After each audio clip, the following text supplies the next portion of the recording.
All right, fellas, let's have a little mic check here. Jason, Jilly, can you hear me? I got you, bud. Can you hear me? Perfect, man. Perfect. Yeah, I can hear both of you. Thanks. Oh, perfect. We got you, Jilly. So, welcome everybody to Mint Map Spaces on this beautiful Friday. Today, I am not just joined by by my baby. I want to say by my baby Jason, but I obviously mean by my buddy Jason.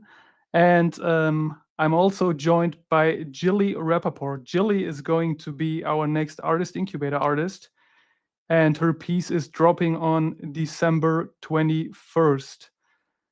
Before we jump all into the art aspect, we usually dive into the markets, into the crypto markets. But I think we can almost skip that this time because I don't think anything significant happened.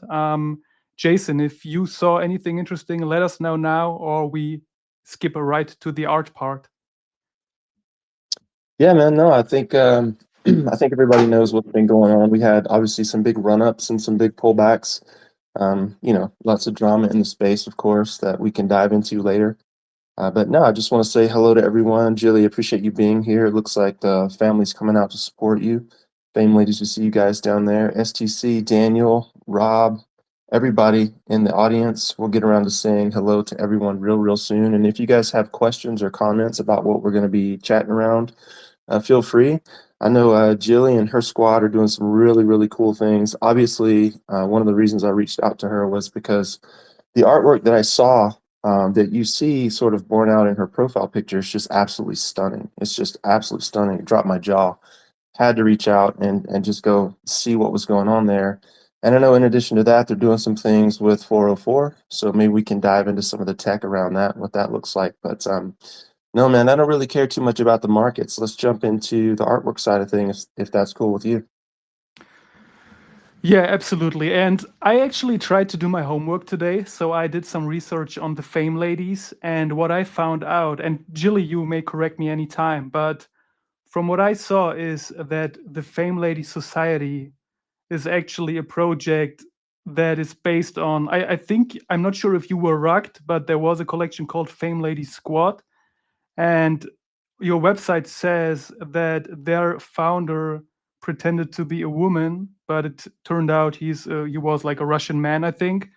And what you did is you reminted the whole collection and gave former members a chance to exchange their Fame Lady Squad pieces for a Fame Lady Society piece. I think you call it wrapping. And on top of that, you launched a token, the Fame token, and I think if anyone holds 1 million tokens of those, he gets a Fame Society piece. And I think, Jilly, you are the artist of these pieces. Was that summary correct? It's pretty close. So essentially, the Fame Ladies, for those who don't know, is the first basically female PFP NFT on the blockchain. It was created by, at the time, it was they were posing as an all women team, and so everyone was really excited about it because that was the first beginning. That was back in 2021, and so it was like everyone was excited about women's meta, because it was new. It was basically NFTs up to that point was just kind of a bros club, and so it's the first big female project. And so about I'm gonna say maybe a month or so after Mint, there was a blockchain investigator that kind of figured out what was going on and brought it to light. And that, of course, caused a huge crash in the tokens. I didn't actually own one yet. I have a funny story there, but I don't. Whatever. Anyways, so what happened is quickly, um, it was found out. The team admitted it after a little bit of no, it's not true. It's not true. Then I don't know, maybe a day or so later, they admitted it. And then shortly after, they actually um, handed the contract over to the community, and the community voted um, a community member named Borbecky to steward the project. And so that would seem like that would be like a happy ending, like and it was. because essentially it was the first, community takeover an NFT project, and a significant one at that. But unfortunately, it did not end in a happy ending. Um, Fast forward almost 2 years, the team that was put into place did not do anything they were supposed to. They were supposed to create a DAO. This was supposed to be a community-owned project with the community having full input into everything and votes. I mean, we voted early on, for example, to increase the commissions of sales to help support the project, because it was our project. And so many of us, including me, worked tirelessly for free because it was I'm a woman in this space and I wanted to support something and be a part of something. And that's what it was all about. Unfortunately, um, the team sort of kind of just, they weren't around. They pulled away. They weren't transparent about the way they were spending funds. And then it got to a point where they announced that they had some kind of long-term handshake deal with a company called DAS 3D, where they were going to somehow get jobs, and they were going to somehow barter the contract, where while they had these jobs, dads would hold on to our contract. And alarm bells went off, and we were just like, that's enough of this. And we did a 3-month investigation into that team and saw that they had basically drained 155 ETH, and they would not talk about how it was spent. And now they were claiming they own the contract and that they took control of the contract and ownership of it to make doing business easier, which is just, it's nonsense. We have much documentation that has them saying in their own words, and we know this, that we just voted this woman in to steward the project, not so she could have all the money and have the contract in perpetuity, and because it's a very important asset. And so, yeah, me and well, we call it the Covenant of 13. It was 13 of us. We started a Discord called the Covenant of 13 at the time, ended up changing it to the Faint Lady Society. And we were basically the community, like all the bangers from the community, the artists. I'm just gonna say all the cool people, all the people that were, well, if you were out in the space in 21, we were the Fame Ladies. And so we started doing spaces, 41 days of spaces, trying to get them to come to the table to discuss what was going on and make some type of amends or whatever. They would not show up and talk to us. But what ended up happening is when you have passion, doors, some doors close, but then other doors open, and that was the case here. And so what happened is during one of the spaces, our now dev Flick, OX Flick, he stepped up and said, well, why don't you guys wrap the contract, which is essentially a fork. And so that's what we did. And we forked the project, and for the first year of the forking, we allowed Fame Ladies from the old project who wanted to be in a true community-owned project, like we were promised, like it is. That's what makes it special. And so we allowed them to wrap for free for a year into our contract, and that's essentially, they just go to our website and they wrap their tokens, and it's free. It's just gas charge. And yeah, so we've wrapped over 20% of the collection, including pretty much most of the valuable assets, the number 1, number 2, number 4, number 5, number 7, right? Fame Lady's the first minted Fame Lady, and just a lot of the most beautiful ones, because essentially, the people that moved their assets over are the ones that truly love the Fame Ladies, of course, collected gorgeous Fame Ladies, and now we work together to build away from what was, and here we are, the Fame Lady Society. And yeah, and so we've done many initiatives, including we launched the first all-female high fashion magazine called Famous, full-length magazine last year. I guess it was last year. And we're about to release the second edition this year. where you can now name your Fame Ladies on chain and give them a backstory. We donate 100% of the secondary sales of the original collection. So whoever wrapped, when it sells in our ecosystem, 100% of those assets or proceeds go to fight human trafficking via the Exodus Road, which is an amazing organization that me and my girlfriend Serena actually sussed out and spent a lot of time finding an amazing organization that basically supported something that was the most passionate to us, because we believe that child trafficking is the most devastating thing happening on the planet. Sorry. And so that's our passion behind that. Sorry. Makes me emotional. So anyways, that's sort of our thing. I don't usually, well, I sometimes get like this, but anyways, yeah, so that's sort of what we do. That includes, so now there's a wrapping charge, a small one for old Fame Ladies to wrap under a contract, and 100% of those proceeds also go to that cause. And then we launched the Fame token essentially to support us, because we didn't have anything.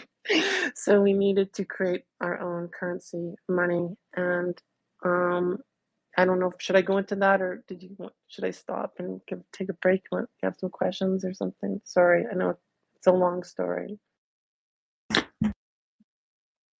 Hey, no, don't worry about it. Just tell your story your way. You're among friends, and however you want to get it out, feel free to get it out. I appreciate you taking a moment and sharing all that history. I mean, like Alex said, we did a little bit of research and tried to show up somewhat informed, but obviously we didn't get all the color behind what you guys have been through. And I think, listening to you tell the story, like, it makes me have that much more of a magnetic attraction toward what it is that you're doing, because I mean, what I've seen so many times over is like, a lot of times the derug projects, and we are in fact a derug project as well. We've actually derugged, I think, 4 projects now. The people who come in and take over tend to have so much passion and so much commitment that, I mean, just dealing with all the nonsense and the bullshit that comes from having to wade through all the anonymity and the lies and the sort of distrustful people, if you can get through all of that, I mean, that's a huge sign to the rest of the world that you're committed to what you're doing. So, hats off to you, and hats off to everyone here on this call. I know there's some other people on this call who've done the same thing. So you have my utmost respect. And from that standpoint alone, I'm more than happy to support what you guys are doing. So if you want to dive into the token thing, feel free. And if anyone has questions, I know we had a few people join since Jilly started speaking. Feel free to request the mic. We're just going to kind of free flow, learn a little bit about what Jilly and her squad are doing. We'll talk a little bit about the project that we're doing with her, the collaboration that we're doing with her, and how that's going to flow. But feel free to throw your hand up and contribute to the conversation if you'd like. I see Mr. Dude in the space. Sandra, good to see you. Meta Vixens. Obviously, there's lots of people from lots of different chains. See some Stargaze folks here. Obviously, Meta Vixens. I think you guys are on Polygon. We've got Solana, we've got Bitcoin. So we've got a lot of different chains represented, guys. And I know a lot of times we've had similar experiences with people doing nefarious sorts of things. So feel free to pop in if you have questions. But yeah, I'll turn it back over to you, Jilly, if you would. And if you want to explain a little bit about how the token works and maybe some of the 404 stuff, that would be fantastic. Yeah, no problem. It would be my pleasure. So anyways, yeah, so essentially it kind of just started off like between a conversation with me and my girlfriend. Well, another girl, not my girlfriend, but a girlfriend named Kiki Girl. And so, the meta in this space is obviously meme coins. And so she said that. And so I don't know. I mean, at the time when we were talking about it, I'm going to say that meme coins were a bit of a dirty word. I mean, now it's sort of taken over the meta, and I think it's actually really, I think it's really an important meta, actually. It has a lot of upside and downside, but I do think what it can be is really important. And so, anyways, basically, me and our dev and another friend of mine who's here by Asian Minor. We have coffee most every night, and so I just took the idea to him, and he was just like, boom, like just like yeah, like that's exciting.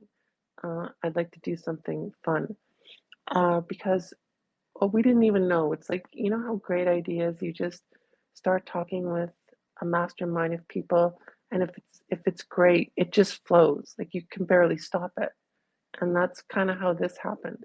You know, there's just no resistance, and quickly turned into a conversation about DN 404. Um, you know, we didn't even know what that meant. Like, oh, it's just make some NFT just for the fun of it or whatever. And there was some resistance, and we had a vote within the community to do it, and it was an overwhelming vote to do it. But we really didn't know what it was going to be or how it was going to play out. And it's like there's actually three artists within this group, and one of the artists, I am Nax, even he was quite hesitant at the beginning because the Fame Ladies is it's an important project, and it's well, I'm going to say it's a hard act to follow. The first all female generative PFP project. And so what do you do? And so it took a while, and the three of us were working on a style. I kind of had an idea, and showed him some early stuff, and then we sort of started bouncing stuff, and then we started developing this style, and we realized that we weren't sure what we were going to do, but we realized that by using an AI hybrid approach, we could create something that really banged. This the space is, and it's beautiful. I love the space, and I love the NFTs, but it is populated mostly with cartoon art, hand drawn cartoon art and layers, and that's awesome. Like it's what has built NFT economies um, throughout since 2021 and earlier. And so it's awesome, but we wanted to do something different because, I mean, why not? So our idea was to do a one of one collection that was not based on the old NFTs. Like there's other female projects who have, I'll just use one example, it doesn't matter, World of Women, who did wow G, and they did a secondary collection of like 25,000. Now, I'm not going to, you know, I'll just give my opinion. I love World of Women, but I don't personally think that adding 25,000 to, an existing collection is, I don't know, that kind of looks like the old collection. It's like, I mean, I don't know, that's not really for me.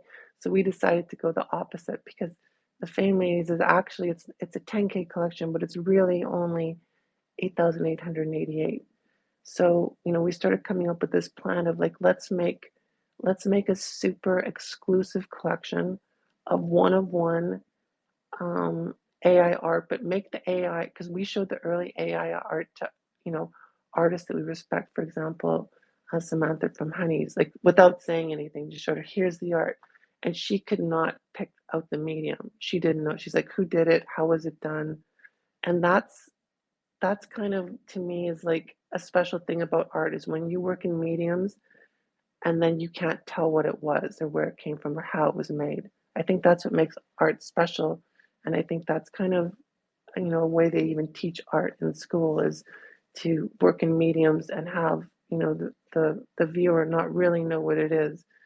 And so we basically just wanted to make the highest end looking, classy, banging one of one NFTs that, this space knows stuff now, but if you didn't know, you wouldn't really know what it was. You would just go, wow, like, look at this. And so the fact that it's 888 um, society NFTs, we also call them Fame Ladies with a number, or with a dollar sign in front. So it's 888 Fame Ladies attached to 888 million Fame tokens. And so it's just beautiful. And the thing is the two combination of the two projects, 8,888 and 888, still is under most 10K collections. It's below the amount. So it doesn't, we're not trying to take anything away from the original collection, because the original collection is historic and important. But we wanted to create something that was really exciting. And, let's face it, the hardest thing about most NFTs, and what people found when, you know, when the NFT gold rush sort of ended, is a lot of people just holding a bag of a picture. And as long as, I guess, you like the picture, you're okay. But a lot of the value was taken out of them.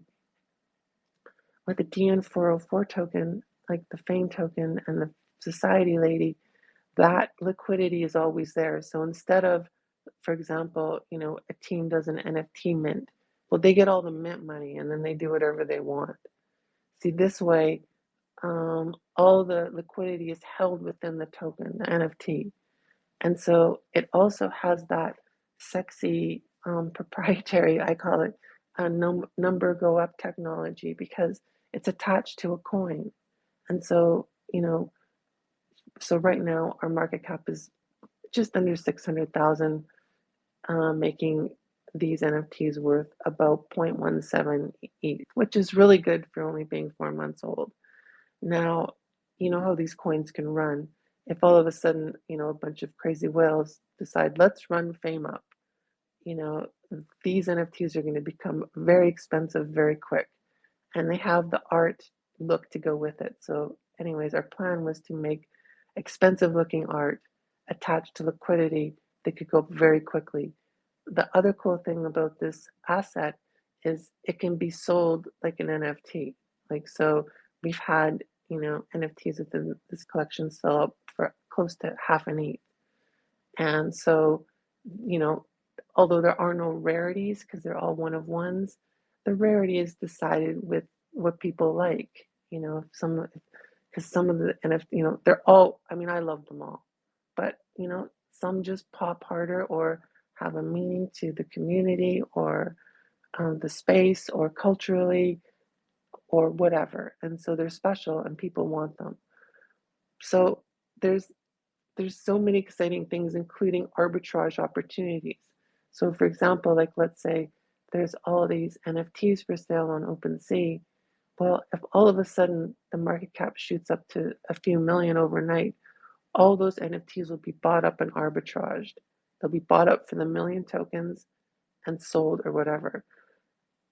So there's so many exciting ways to move through our ecosystem, including the fact that, right now there's a burn pool, and that is NFTs that have been minted and then burnt. And the way you burn an NFT is by selling anything under the million tokens. Essentially, as soon as you do that, you lose your NFT, because your NFT is always attached to this million tokens, no matter what. So if you move, so if I sent, Archer, if I sent you an NFT, it's going to have a million tokens attached to it. And those million tokens will be worth, of course, the market cap of the NFT. So, right now we have, I think there's about 10 in the burn pool. So if you were to go mint on one of our society ladies today, not only could you mint one, you'll get the first one coming out of the burn pool, but then you could, just by selling 1,000 tokens, let's say, or less, dropping you under a million and then buying back up to a million, you could cycle through the burn pool and get the one you love within the burn pool. And then when the burn pool is minted out, then it moves into fresh mints. And so there's so many opportunities to not only buy a beautiful piece of art, but get it at this market cap and then be able to move through our ecosystem, essentially trading it. And we have ideas later to be able to get different art in different ways. And there's just way more to it. It's turning into a DAO right away. There's complex things going on. So it's not just an NFT project. Your NFT gets you into a DAO with voting rights to decide how we use our liquidity, how we do anything. And so right now the project, I'm the founder, Flick is the dev. But so right now we're kind of running things, but as soon as we launch the DAO, this becomes owned by its holders. And of course, the true DAO, so whoever holds the most will have, the largest voice. But there'll be more exciting things like you'll be able to, to be in the DAO, you'll have to go through another wrapping process, which will protect your NFT. It has anti-theft kind of thing, because once it's wrapped into the DAO, even if it was hacked, you wouldn't be able to have your NFT stolen. Anyways, we have huge plans for this project, and we have nice liquidity. We've done a partnership with Equalizer, which, from what I understand, is a base DEX, and so we're being listed on there, and they love us, and we love them, and so we're using our liquidity within that ecosystem to get rewards for the DAO to use to grow our war chest and continue on to grow this project. Another thing that the Fame token did was it gifted 44 million tokens, which is 5% of the project, to the Fame Lady Society, so the original organization. It's all under the same umbrella, but the thing is the Fame Lady Society themselves is a double rug project that left with nothing. And on top of it, like I said, we donate all of our funds to support child trafficking, and so there's nothing there. And so the Fame token was our way to grow it all. I mean, it's basically meant to lift up the Fame ladies, whatever it means to you. And so 44 million tokens, like I said, is 5%. Right now at this market cap, that's worth about $28,000. And at a $5 million market cap, which we know we will hit one day, the Fame Lady Society will have $250,000 in Fame tokens to grow the project, reward Fame Lady holders, and incentivize people from the old project to come and be with the community in a truly decentralized project it was meant to be, and just continuing to grow the brand and tell the story. So that's, I know it's a lot, but that's it. Awesome, awesome. So I know DN404 is kind of a newish sort of a thing, and I know it's been living on ETH for a while now. I believe that it's a formalized token standard or contract standard there. So, and I think one of the things that it was sort of advertised to open up was fractional ownership of NFTs. Is that true? And am I understanding that correctly? Could you speak to that a little bit or no? Oh, well, I mean, this is getting into more dev work, but I can't speak to that exactly, but all I know is there's a lot of ways that you can handle it. And the way we handled it is essentially there's no owning part of an NFT, but you can own, part of a million tokens. And so, for example, see, the nice thing about buying into our ecosystem, we have a gorgeous chart too that essentially has just gone up. There's been no real down, because we basically built the base and foundation on the art lovers. And now we're just waiting for the coin freaks to come in and have some fun with us. But yeah, so I mean, it's fractional in the respect where, let's say, I had this NFT and it has a million tokens attached. I could, let's say I needed some money. Well, I could sell 100,000 of those tokens, use that money, and hold on to the rest of my tokens. And then if I wanted to mint another NFT, I could buy those 100,000 tokens back and, remint a new token. Um, the the way our ecosystem moves, and it's like a gamified version of NFTs, because for example, especially early on or at any time, we've had people sell, because they needed money for something. It doesn't matter. People can do whatever they want. But we've had, amazing NFTs just jump into the burn pool, and then, you'll just see the community just go nuts to try get in there and basically swim the burn pool to get that NFT. Because, again, what we're going to find is as the because the collection's actually not done. The collection is a little over halfway done, but we have a good amount of supply. Well, if we had a huge pump, they would be moved. People would have unrevealed NFTs, and we would, you know, eventually catch up with it. We're not in any hurry, because we're really concerned with creating the absolute best art for our taste on the blockchain, expensive looking NFTs that are worth a lot of money. And so we're not too concerned with working too fast, but we do work on a schedule. Well, just up until lately, we just took a little bit of a break because one of the artists is working on a music project. And again, these NFTs are really important to us, and it's not about rushing through. We want to create special things so everyone gets something special. And so, I mean, we made our initial promise of when we had the reveal that there would be 333 ready. And that was a lot of work. It took many months to finish that because, well, also, like I've told you, it's an AI hybrid project. So it's not, it is AI, but, so for example, everyone has, like, it's our brand, and our brand is two Chinese characters. One is fame, and the other one is daughter, and together it means fame lady. And so that makes it artistically onto every piece. As if you've ever looked at the collection, it's done in different colors, in different areas. Sometimes it's split up.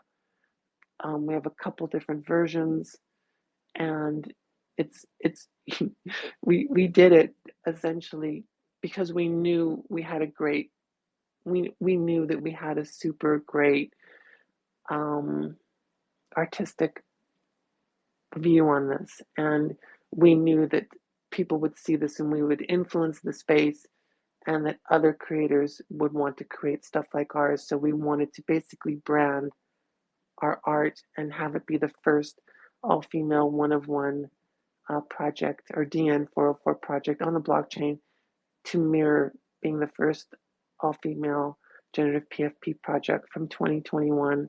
We knew the art was special, so we wanted to brand it. And we're already seeing, I'll just call them derivatives.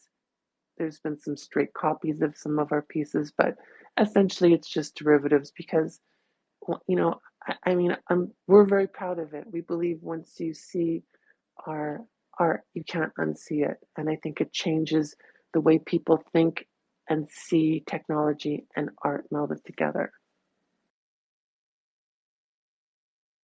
Yeah, 100%. It's definitely stunning. And again, if anyone has any questions or wants to request the mic, feel free to throw up some questions and hands. Alex, did you have something? I just saw your hand pop up. Yeah, I actually have a couple of questions. So, first of all, Jilly, I saw that you are obviously a member of the Fame Society Council, and I would like to know how many people are there, because from what I understand, you guys are the ones leading the project. The second question is, you mentioned that the Fame Society pieces are attached to 1 million tokens, and I'm not a tech guy, so I have no idea how that works. But if I went to OpenSea and just bought a piece, would I get the 1 million tokens automatically, or do you guys have to keep track of that somehow? And the third question is regarding the Chinese signs. Is there like a deeper meaning behind that? Why did you choose these, or did you just like the style? Okay, so the answer to the first question is the Family Society Council is 13 members. We play off the herstory of the fact that the Fame Ladies were taken back by what we say is a coven of 13 witches. It's just kind of part of our lore, and so we made the council 13.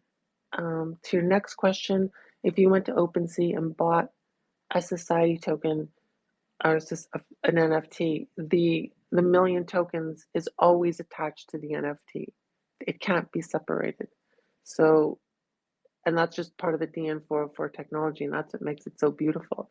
And that's what would cause an arbitrage opportunity if there was a huge spike in the market cap, because essentially what would happen is quickly people would notice that those 1 million tokens attached to those NFTs were less than what the market cap was at the time. And this will eventually happen.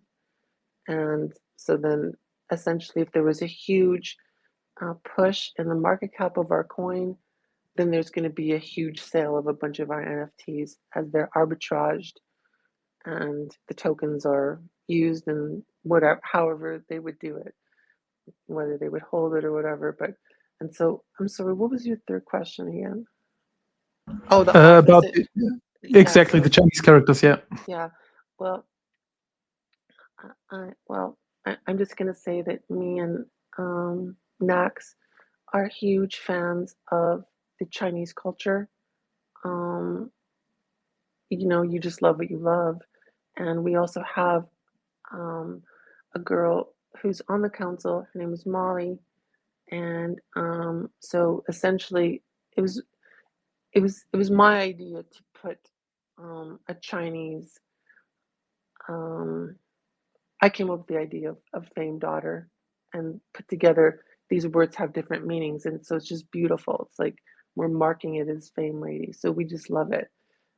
So essentially, I went out and bought um, some characters off the interwebs, and they were pretty good. Like they look cool. And then Knox was saying we should work on something truly original. And so we brought Molly in, and her family's from Hong Kong, and she she put them to work, and they hand drew our signature, and it's gorgeous if you've ever seen it. Like I'm just gonna brag and say I think it's like the most gorgeous. Um, I don't know. I just think it's the most gorgeous emblem ever, and the way you can put it on one side or the other side, or work it within the yard, or work it around the yard, or split it up into two and put it in each corner, or up and down, and meld it within the piece. I just think it's awesome. And so, you know, and what I loved about it too is the fact that separately it means fame, famous, and then the other one is daughter. And so this is essentially the daughter of the fame ladies. Um, and then you put it together and it's fame lady. It's magic as far as I'm concerned. And I think it's gorgeous and amazing. And I think it's epic. Yes. Yeah, 100%. I mean, I get the sense in just what little we've interacted on, DMs and a couple voice messages, but now getting to listen to you speak live, I am, I think, deeply impressed about the amount of thought that went into a lot of the symbolism that you guys put forth. This is something that Alex and I spent lots of time when we decided to derug this project. Everything has a meaning, and everything is important in its own way, and everything lends itself to the storytelling that's ultimately playing out. And for us, like, we look across the NFT landscape, and there's a couple things that you said when you're speaking that really, sort of perked me up. And the first one is quality. The next one is exclusivity. Beauty. All of these things coming together. And when we look across the NFT landscape, we see a lot of quantity, a lot of low quality, a lot of sort of forced and just trite sort of storytelling and lore. And this is exactly what we wanted to avoid when we revived our project. And it seems like you guys put a lot of thought into that same sort of thing. So I'm getting a lot of synergies from listening to you speak because it's taken me to that place. And I'm just curious if you have maybe three or four specific bits of symbolism. I know obviously the Chinese characters around the fame lady or fame daughter are super symbolic, but it seems like there's quite a bit more depth than that. I'm wondering if you could just dive into some of that for me. Oh, absolutely. Well, this is another thing we wanted to do within this project that was not that touches in other projects, but we wanted to really make the society ladies super special. And that is, we wanted to make sure that absolutely every culture of women is represented within our collection, like every single one. And so we just wanted like every woman in this space and in the world to be able to see themselves within this collection, because um we believe that every culture has fame ladies, and so we just wanted to make sure that like absolutely every culture was represented. I'm going to speak to, like pieces that I work on or whatever, well, I'm an occultist, and that's sort of my belief system. And so I'm big on symbology and um, just all of it, any kind of symbology like that, because I believe that, there's deeper meanings and signs to everything. And so, that is deep within our culture of this art, at least from my end. Um, I just love the cultures. I'm not gonna lie, I'm a huge K-pop fan, and so this wasn't really the reason why, but I mean, it's always nice to be on point as far as, what's exciting in our culture right now. And I would say that, K-pop and that culture is very exciting and it's very feminine. And so, you know, I love doing, um, Asian avatars within, this collection. But like I said, every, absolutely every culture is represented.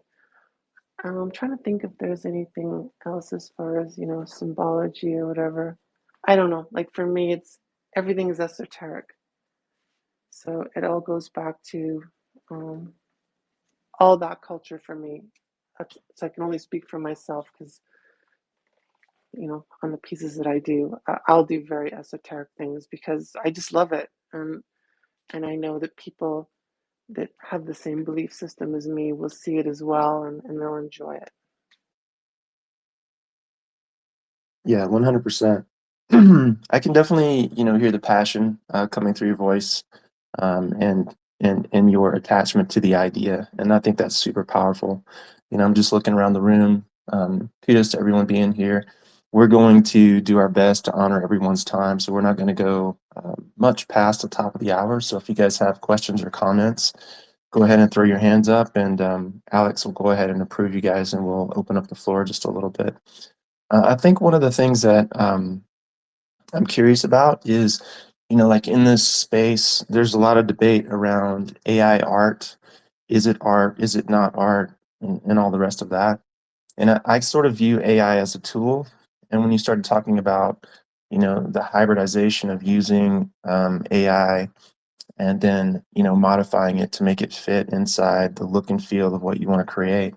And I'm just curious what your thoughts specifically are around like using these mixed medium sorts of pieces. To me, I think there's a lot of beauty in using all the different tools and sort of bringing them together to create something unique. But I know that, in this space, there's a lot of purists both on both sides of the fence. And I'm just curious how you, like what your process is in terms of creating one of the pieces, because obviously we're going to be dropping one. It'd be nice to kind of know, like what went into that creation of it. Well, I mean, I'm going to speak for myself because I've seen this happen in the music industry. And that is, I mean, back when I was young and just kind of because I have a music career as well, but I'm not going to talk about that. But I definitely am quite versed in the music industry and how music has gone from essentially, you know, organic instruments into there are no instruments. And even more so now, artists will buy um, like beat packs, which and then write songs from there.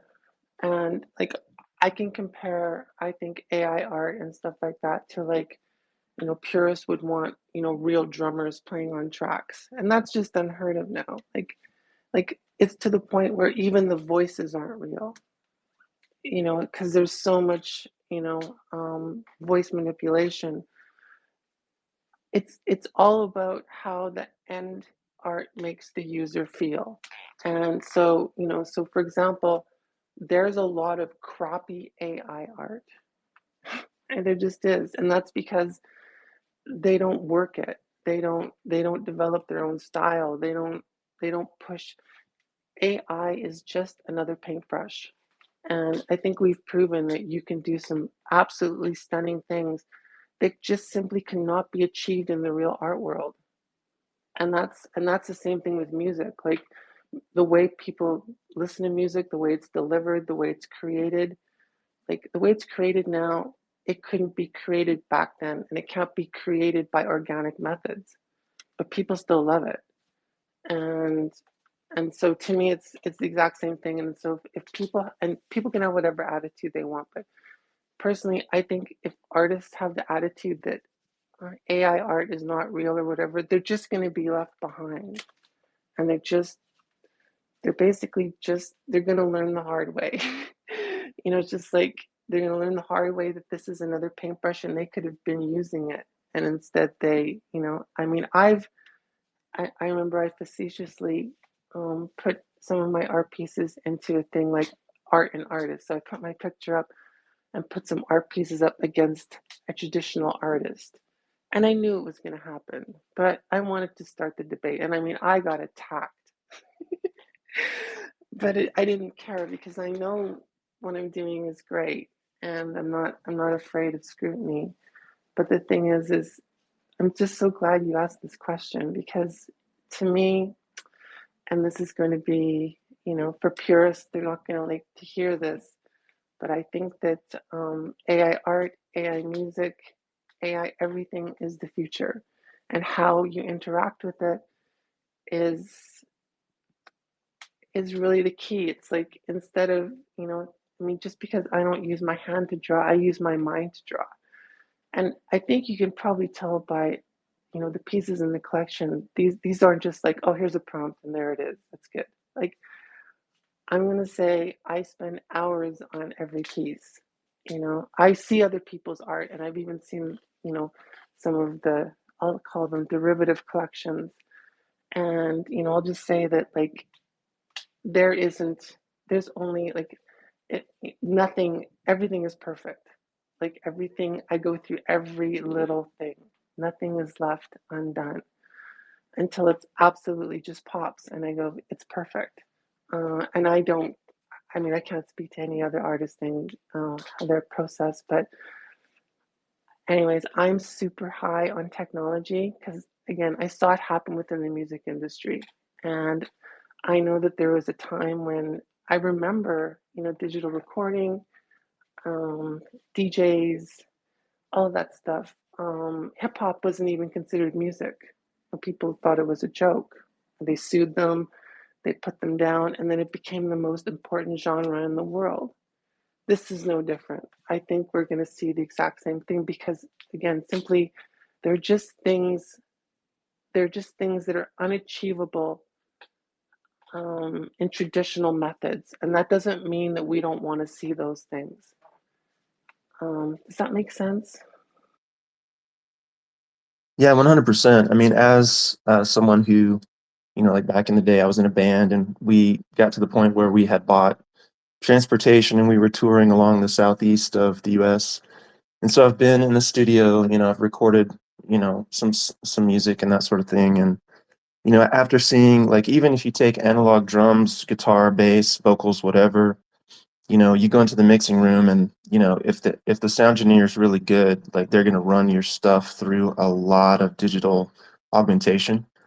And so like I mean, even in the last 50 years, there's probably nothing that you would consider a pure recording because the technology has existed to bend pitch, to, correct rhythm, to do all these different types of things. So, I mean, that definitely hits for me. And I think one of the things that you said that was super powerful that I'm not sure if it hit everyone else, but I'd be curious to know, like, I think you said something to the effect of, like the measure of a piece is how it impacts the end user, right? And for me personally, that hit as well because, at the end of the day, if I'm talking to someone who is viewing or consuming or listening to music or, viewing a piece, like it really does come down to how it makes them feel. Like what are you sensing when you see this or experience this piece? And so from my perspective, it makes 100% sense. Absolutely. Yeah, I'm super. I mean, I just couldn't be more high on technology. And again, I know that like, purists and stuff are gonna be, and I get it. Like, of course I get it. But again, it's not like our art is, for example, like something that could just be easily done, like, traditionally. That's the thing. And that's the same thing with like whatever, like house tracks, all types of like, EDM and stuff. It just can't be done traditionally. But that doesn't mean that there isn't a crowd that wants to hear it. And again, I've seen this before. It's like I remember, kind of like hanging around like, audiophile um, forums and stuff like that, trying to learn things. And I just remember some of the like there'd be like you come across and be around like some really great, mixers and engineers. They would just pop in and whatever. And there'd be all these nerds arguing about, this microphone and that real this or whatever. And then they would just show up and go, you guys are sitting here arguing about all this stuff that doesn't matter. And while you're doing that, there's going to be some kid who's going to write a hit song on an iPhone, and you all are going to be sitting around, fighting that this microphone is 5% better than that one, and this is more organic than this.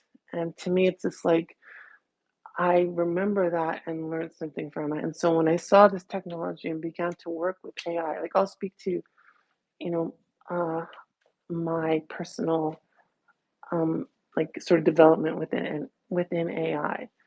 So I had an idea. So that's what I love about AI is it's like it's basically connects to your brain. And it's like it's whoever has the best taste and the best vision makes the best art.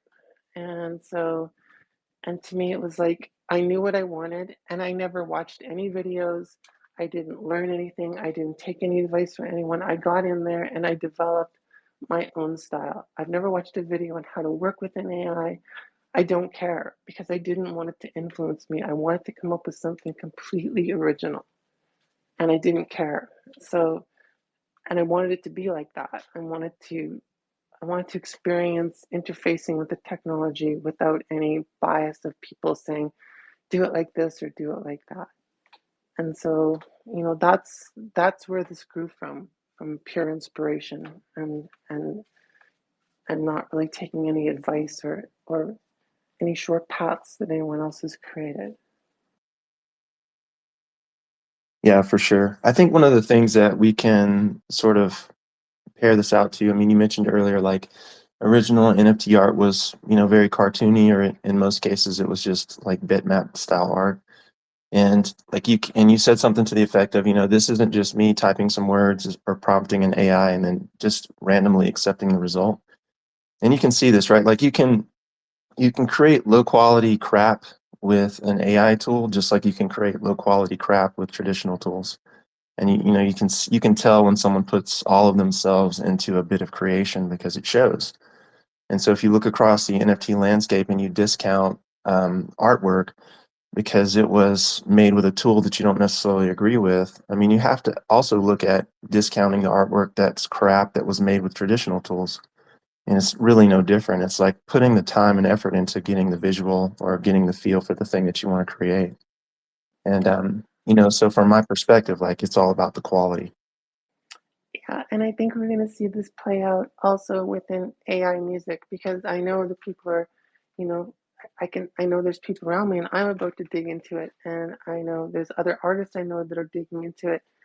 And, if there are musical artists that downplay that or try to pretend that's not creating, um, just wait till someone writes a number one hit using AI because it's going to happen. There's going to be a genre, something exciting is going to be created by someone who is not afraid of working with new technology, and because it's going to be a hybrid approach, because with those, even with the AI music, you can go in and start working on ideas, but then you can spit those tracks out into stems, and then cut them up and turn it into a hybrid situation. And that's the same thing here. It's all about the end thing and how it hits, and that's it, and that's all I care about, like how it hits. And I'm not I'm going to say, like, when we were working on this and I'd be looking at old projects that I still love and whatever, and I would look at the art that we were creating it was it was just like I knew it was exciting because it was like it would be like I would look at the the old art and I go, that it just feels a little flat compared to what we're doing. And the only way it could happen was by the method that we were using, and so that makes me feel like a pioneer in the space. And I know that there are haters that will just say it's not art or whatever it is, but I'm okay with that. I'm good with it.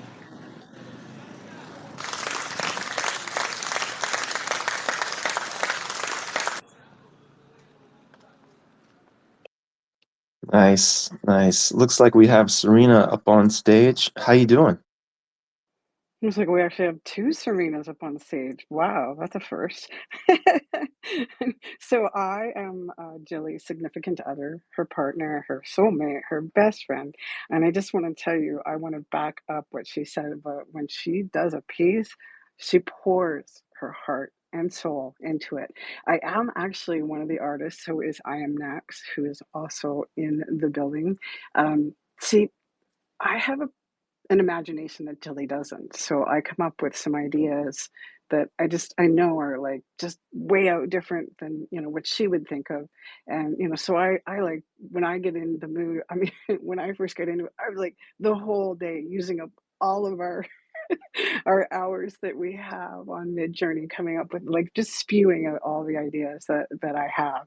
And then Jilly goes through and looks through any of the ideas that I have and absolutely perfects, completes, and just brings it to a whole new level.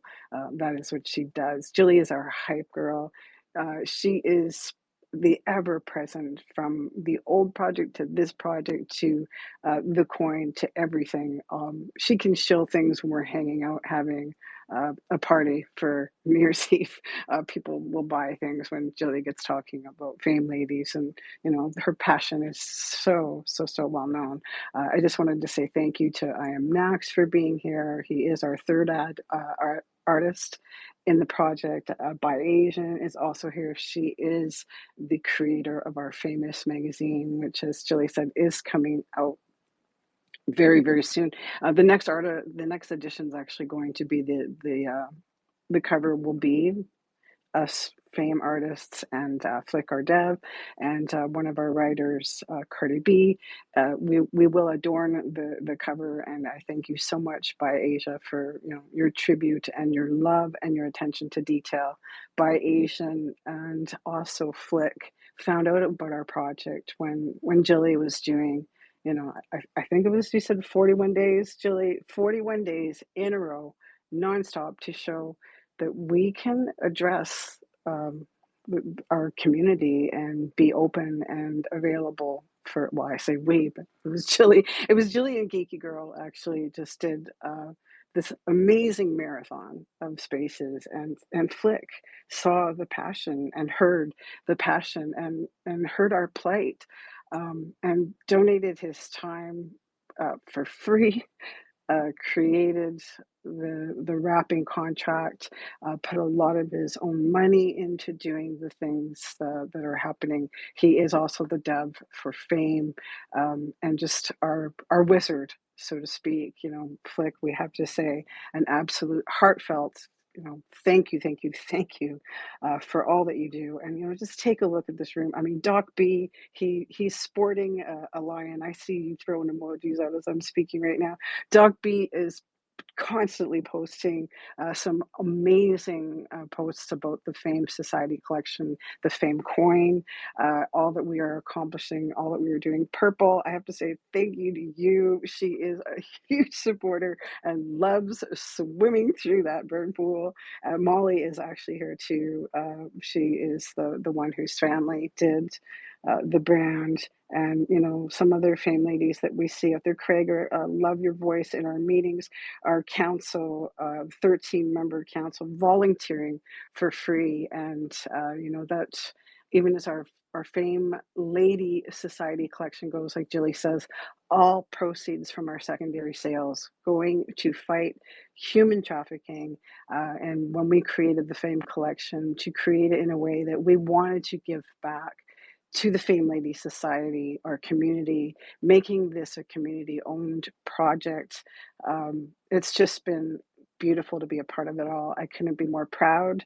Um, I love you, Jilly. I'm so proud of you and all that you've accomplished, and it's just been an amazing, beautiful ride doing this together with you. And I couldn't not come up and sing my praises to you, to give you your flowers, and just how proud we all are of you. Jilly is our hero, and you mean the world to me. And if you wouldn't mind, um, first of all, take a look through my profile. Always, before I join the space, I bring up a lot of the most prominent posts, kind of giving a little idea of what's going on in our project. And if I could pin a few things, I would like to. Also, just one last thing I would like to mention. Today is Flaunt Friday. We have been doing this for many, many years. Jilly can tell you how many years it's been now. I forget now. But I Am Nax is the original uh, voice, the passion, the person who started the Fame Lady Flaunt. It is something that brings communities from all over together. We take all day Friday, and honestly, usually it bleeds into Saturday and Sunday to just flaunt our projects, our art, our PFPs, our everything that we are passionate about. And it's just been something that has taken off over the years. And I want to say thank you to all of the communities and projects and people who join us in our Flaunt Friday. Just take a peek through I Am Nax's profile, and you'll see he has already done his flaunt for today, and each and every Friday, the posts, the attention, and just the bringing together of many, many communities and celebrating the artists that are out there. It's just such a beautiful thing. So I Am Nax, thank you for that as well. And I'm not going to let us go too much more over the hour. I can get talking a lot about things I'm very passionate about too. So if you could let me know if I could pin a few things, that would be great. And back to you. Thank you so much for having us here today. Oh, absolutely. For sure. Pin anything and everything that you would like. We're here to celebrate quality and great work. And I appreciate you taking the time to celebrate your partner and Jilly and what you guys are building together. So absolutely pin anything and everything. And we're going to go ahead and start closing out here in just a moment, guys. So if you have any comments or questions for the Fame Ladies or Jilly in particular, feel free to throw up a mic request and we'll get you going. But we want to honor everyone's time. I know that everyone's in a different place around the world. So that said, we're just going to start with a quick little overview of how this particular drop is going to go. As Jilly was saying, we do things a lot differently than a lot of projects in the space. We're not here to throw shit at the wall to see what sticks. We're not here to do lots of crappy work. We only celebrate what we consider to be the best and highest quality, and we do it in a way that mirrors what happens in the real world. So inside the Goodfellas collection, we have multiple collections, and one of those collections is called the Goodfellas AI, or Artist Incubator collection. And what we do is we ask an artist from any chain, from any collection, anywhere in the world, to contribute one of their best pieces that we will then generate exactly 21 prints of. And what we do is, rather than having digital editions where you've got a computer that just spits out random copies, what we actually do is we take that piece and we make we make 21 copies and we number them in the upper right hand corner. So when you get your piece, it'll have a 1 of 21, 2 of 21, 3 of 21 in the upper right hand corner. And then in the bottom right hand corner on the 21st piece, you will have the artist's signature. So there'll be one piece that's actually signed by the artist. All right. And we do a lot with 21 in honor of Bitcoin, and its 21 million cap. There's a lot of symbology around that for us. One of the things that we did when we derugged this project is we got rid of all the degens by basically ensuring that we had IP rights to all the original artwork. And then we went to Bitcoin and we created 100 boss ordinals, and only people we invited to mint could mint those ordinals. So we set a price gate. You had to pay up to get in. and we eliminated all the degeneracy and the BS that was going on with the collection prior to. So those people we call our bosses. Anyone holding one of those tokens, one of those ordinals, is basically the upper echelon of our particular community.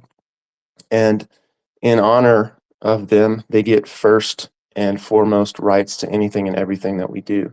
So they'll be minting right alongside Jilly and Fame Ladies people. So make sure that if you haven't already and you want to participate in this mint, be sure and go to the Goodfellas timeline and just drop your soul wallet in the forum there. And those wallets will then be added to whitelist. We do our best to automate as much as possible to eliminate, a lot of the admin headaches. And we'll make sure that you have an opportunity to mint. But just understand there's only ever going to be 21 pieces. The 21st will be signed, and that's it. Unless and until we decide to do another piece with the same artist, right? But there will never be any more created. So that's kind of the way the Artist Incubator works in a nutshell. And of course, if anyone has any questions, feel free to ask. But basically, its goal is to mimic what you would find in a fine art gallery. So, for example, if Jilly had a real world piece in a real world gallery, and I went in and I wanted to get one of those pieces or prints, there'd probably be a line, and then each of those prints would be numbered. And if I'm lucky, I might get the artist to sign one of those prints for me. But each piece will have its own metadata. So each piece will have its own rarity. 1 of 21 is not the same rarity as number 5 of 21. And so at the end of the day, it's not going to be just, this random digital copy that's spat out with no energy, no effort, no attention to detail. So hopefully that kind of gives an overview of how that's going to work. We're going to mint on the 21st. And again, the number 21 keeps coming up for us because of the symbology around Bitcoin's hard cap. So hopefully that makes sense. If not, feel free to throw me or Alex a question. And one of the things I just really want to say, I'm super grateful that you guys took the time to be here with us today. We are always and forever looking for high quality people in the space. And it seems like a lot of times it's like finding a needle in a haystack. And all of the artists and contributors that Serena mentioned, that Jilly mentioned, I would love to connect with you guys and follow you guys. And so there's more of you than there are of me. If you just throw my account a follow, I'll throw you one back as soon as we get on off of here, and we'll continue to connect around that. But I am super stoked for this drop. The artwork is going to be unrevealed until mint. I will tell you that it's similar, or it has some of the vibe of Jilly's PFP. And if she wants to speak a little bit about that, I'll open up the floor and let her speak a little bit about that, and then turn it back over to Alex, and we will get on with our weekend. So that said, Jilly, do you want to speak a little bit to the artwork? Well, I do not. I want to keep it exciting. I think you already said what needs to be said, which is it's it's a very magical, esoteric piece. That's all I'll say about it. And you know, it's a super special piece. Like, make no mistake, this one, because it is, it's not like I don't spend tons of time and make sure that every piece that goes in the Fame collection is super special. But obviously, this one is it's special, and it also has. Will divulge one thing. It also has Chinese characters on it, but they are custom and only for this piece. And so um, we're really excited about that, and it's gorgeous. So that's what I'll say, I guess. If I could add one more thing, I'd like to say, guys, make sure you join our Discord. It is a lot of fun. Julie likes to play music. We do dancing gifts. We can answer any of your questions. We don't have the link in either of our profiles, but if you just go to the Fame Lady Society X profile, you'll see the Discord link is there. And we definitely we invite you to come join us for some fun times in the Discord. Beautiful, beautiful, beautiful. Absolutely, guys. I mean, everyone on this call is doing great things and is a high quality individual in the space. So I encourage everyone to connect. That said, I'll turn it over to Alex. Alex, do you have any closing thoughts or questions or comments, my friend? Yeah, of course, man. I just want to thank everyone who has been on this call, Jilly, Serena. One more thing. When I did the research on the project on the Fame Lady Society, I actually tried to join the Discord, but it seems like the link is not valid anymore. So you might want to check that. And be it for today. Jilly, thank you very much for speaking about your art. I'm looking forward to the piece. I remember when Jason sent it to me for the first time. It was awesome. I fell in love with it immediately. And like I said, I really look forward to minting it on December 21st. Everyone who has no mint pass yet, feel free to request one. It's in our pinned tweet. And yeah, I look forward to the date. I hope all of you have a great weekend and we'll see us next week. Bye bye, everyone.